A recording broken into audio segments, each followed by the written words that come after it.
Good morning, trading world.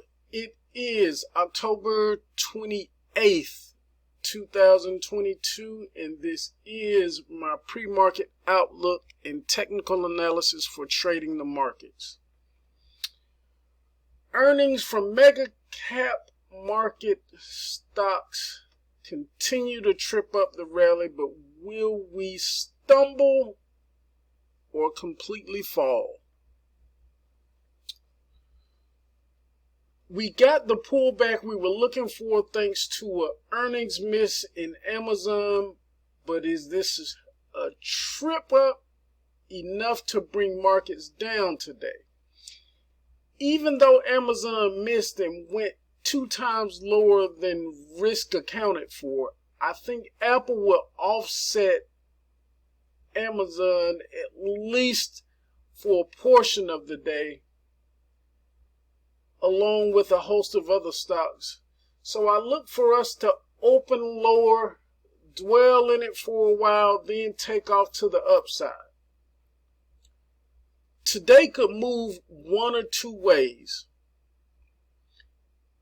The first way, at the open, we dwell in the earnings miss, revisit overnight lows, consolidate, and once traders remember we're in a bear market rally, it catches fire to the upside.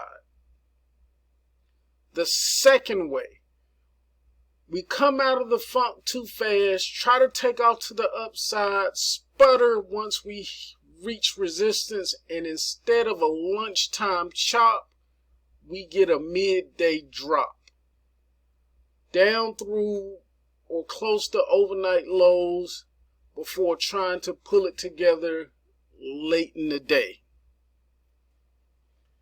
Those are the two things that are on my mind this morning, watching the earnings and watching how things play out. And you can already tell now that we have some of the reports out this morning. We had monthly GDP and something else, employment cost index, monthly GDP. Now that those numbers are hitting as well, we could actually play out number 2, where we try to catch fire too fast and reach resistance, stumble, and we get that midday drop. So as of now, that's what I'm leaning towards. Key things to remember.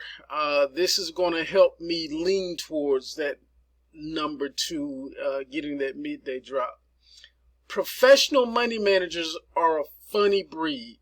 They like to performance chase near the end of the month to get their statements to look better than what it was. For a long time, we got used to that, meaning piling into stocks that were way overbought just because it had a sexy chart. However, in a bear market, it has come to be the opposite.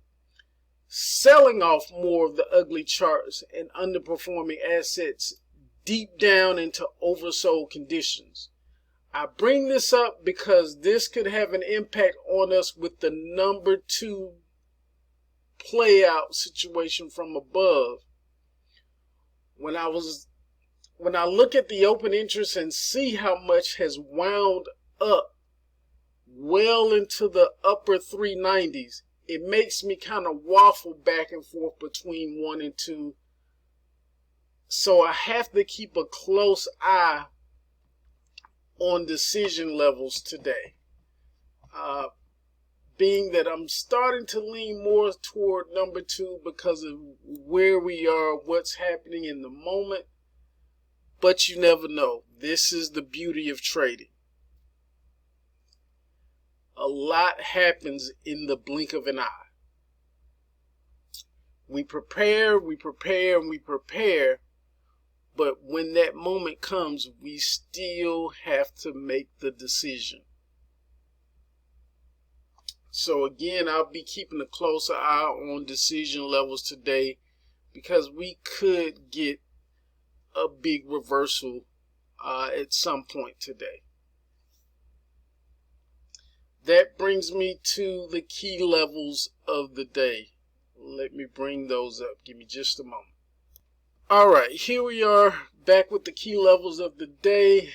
Starting on the resistance side, we have our jack resistance at 379 to the 380 area, and our all-important queen resistance 381 to the 383 area. This is going to be an important decision area today.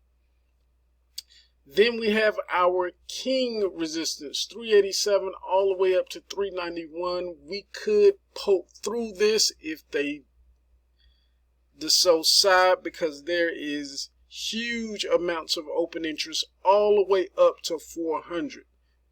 390, let me see, 394, 395 is probably where the largest amounts lay. So I wouldn't be surprised if we make it up to the 394, 395 level today if we decide to continue going and we can pop back into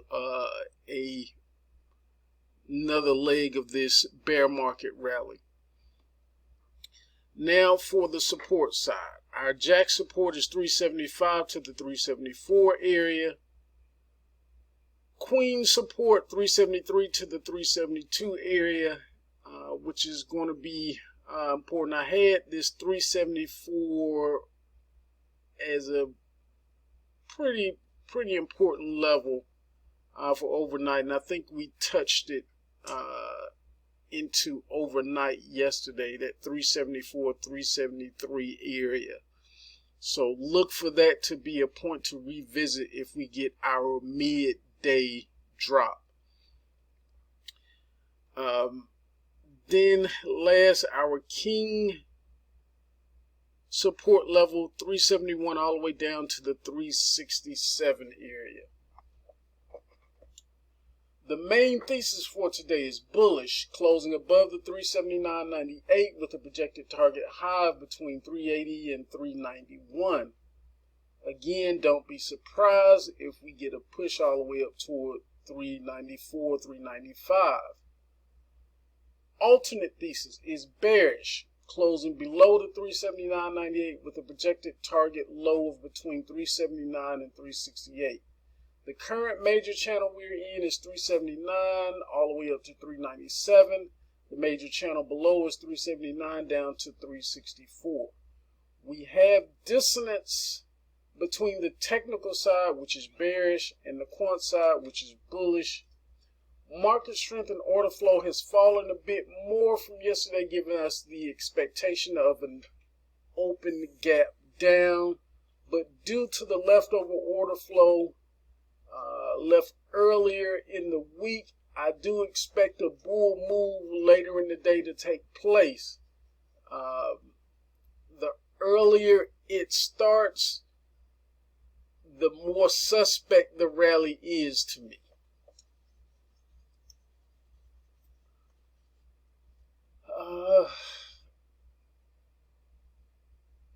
I guess that takes us into the scenarios of the day.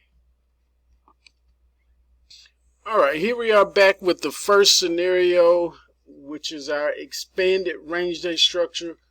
We can have an initial pop higher, find resistance, and chop back and forth before getting a midday drop, and still try to spike back to earlier highs later in the day.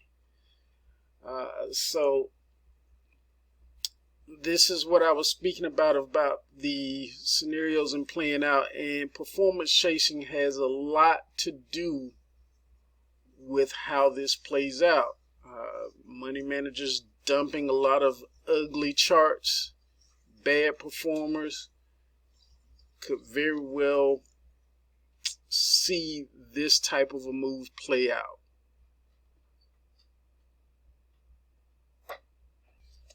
And here we are back with the second scenario, which is going to be our rounded reversal day type structure. A weird rounded reversal day type structure at that. We could get a continued push higher toward the Jack or Queen resistance area, find our midday chop around the Queen or King resistance before dropping sharply and finding both support and a rally later in the day. So that is our rounded reversal. There is likely a vice versa scenario for this, and the vice versa scenario would be as such. We would get a continuation lower off of the cash open, find our midday chop around the possible Jack or Queen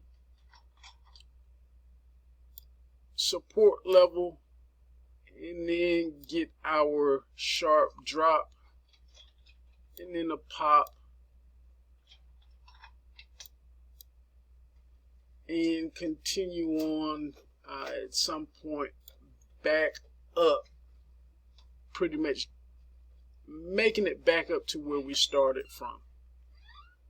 So that's our weird rounded reversal day type structure for the day.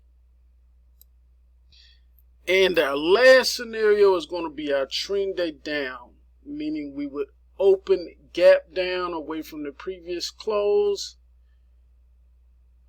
kind of start with a pop back toward that previous close, and we would find resistance on or before the previous close, then begin the downtrend for the day.